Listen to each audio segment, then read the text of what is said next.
blood supply is hot, he's gonna be hot.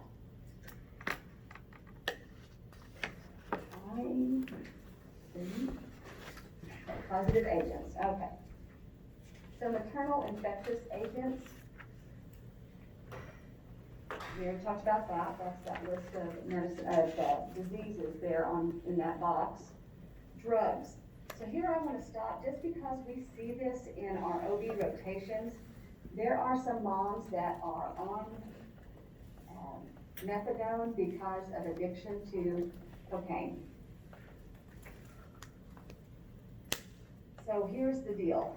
Methadone is not good, and it's going to tell you in their drug book that it's not good. But if it's keeping them off cocaine, which can cause really severe abnormalities, or it can cause fetal death, or are we just gonna take a chance and have a drug-addicted baby? So the deal is, the bottom line with methadone is that the woman needs to come in every week and have her dosages at a minimal layer. So we just want it to be at the frequently. She needs to come in frequently to have her dosages adjusted correctly, so that she is not exposing the baby to more of that drug than needs to. So there are some times that we just have to do the best we can, basically.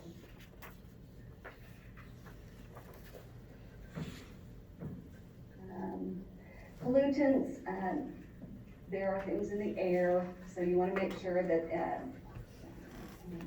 the things that pollutants that can cause problems that can absorb into the organs of the baby. I'm sorry, I'm kind of racing ahead on that. Radiation, we talked about that, hyperthermia, and maternal medical disorders. We talked about making sure that the mom has her, whatever drug, condition, medical problem she has going into it, hypertension, diabetes, thyroid problems, any of that stuff, that is well controlled throughout pregnancy.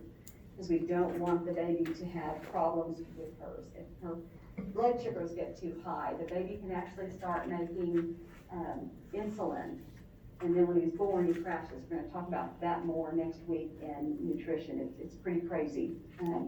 We just want to make sure that the woman's medical conditions that she comes into it with, keeps those under control.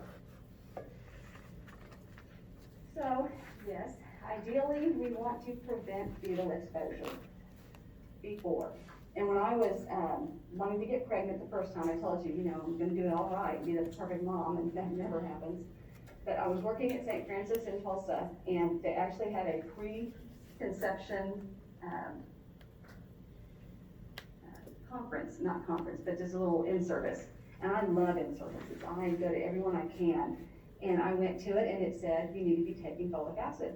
So I started taking folic acid. Well, then I started working in Oklahoma City at the University Hospital, which is not there anymore, but in their special care unit.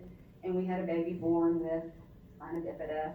And the doctor standing next to me, he's a resident, which means he has passed all of his exams. He is a medical doctor. He's just still in training.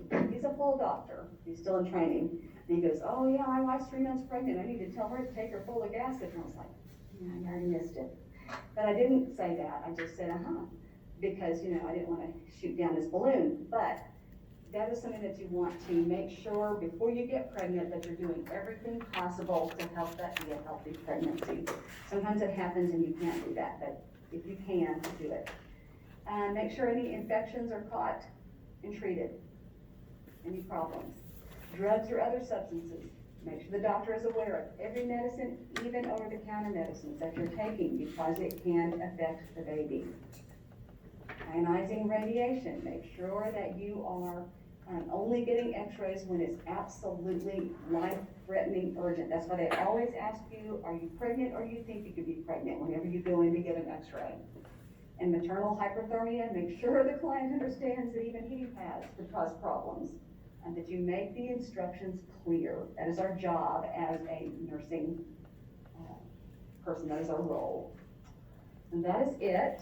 Hang on, let me get back to me. I think this will do it. Yeah. So why don't you guys take a 10-minute break. I'll get a hold of Mrs. H and Mrs. Chester.